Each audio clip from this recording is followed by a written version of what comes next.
İlk 3 bölümüyle oldukça ses getiren yeni dizi, Mehmet, Fetihler Sultanı'na son bölümde Ulubatlı Hasan katıldı. Bu videomuzda, gerçek tarihte Ulubatlı Hasan kimdir, gerçekten yaşadı mı ve İstanbul surlarına ilk bayrağı diken kişi kimdir, soruları noktasındaki farklı iddiaları ele alalım. Tarihi karakterler hakkındaki video serimize ise, ekranın sağ üst köşesine bıraktığımız karttan ya da açıklamalar kısmına koyduğumuz linkten ulaşabilirsiniz.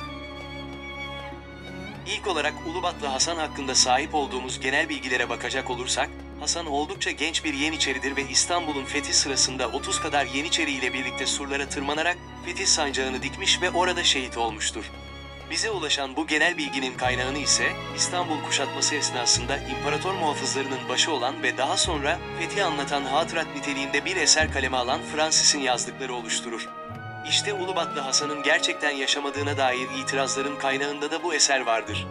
Çünkü Francis tarafından yazılan bu ilk esere, daha sonra 1573 ile 1575 yılları arasında Metropolit Melissanos tarafından eklemeler yapılmıştır.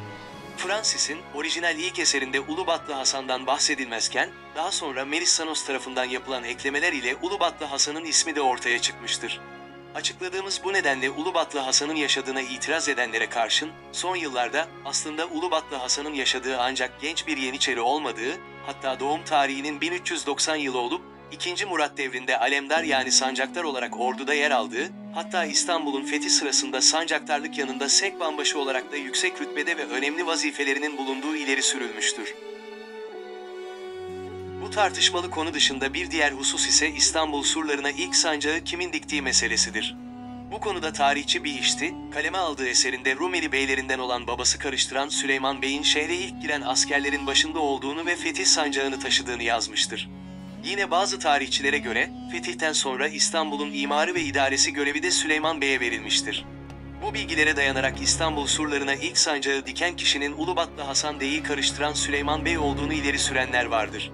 Zira Tacizade Cafer Çelebi, Mahruseyi İstanbul Fetihnamesinde, Fatih Sultan Mehmet'in surlardan içeri ilk girecek komutana şehrin idaresini bırakacağı vaadinde bulunduğunu belirtmiştir.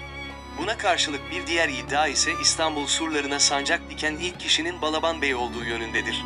Hatta 1914 yılındaki fetih kutlamaları sırasında surlara ilk bayrak diken askerin adının Balaban Bey olduğu bilgisi, dönemin önemli gazetelerinde yer almıştır. Tüm bu bilgiler ışığında konuyu ele alırsak, fetih esnasında şehre pek çok farklı yerden ve ani girişler yapılması daha olasıdır. Yine bu türlü karışık bir ortamda surları ilk aşan kişinin net olarak belirlenebilmesi de mümkün değildir. Bununla beraber, surlara ilk çıkan grubun Süleyman Bey'in komutasındaki askerler olma ihtimali ağır basar. Söz konusu asker grubunun içinde ise Balaban Bey'in ya da Ulubatlı Hasan'ın bulunup bulunmadığı veyahut surlara fetih sancağını kimin diktiği konusu ise maalesef net değildir.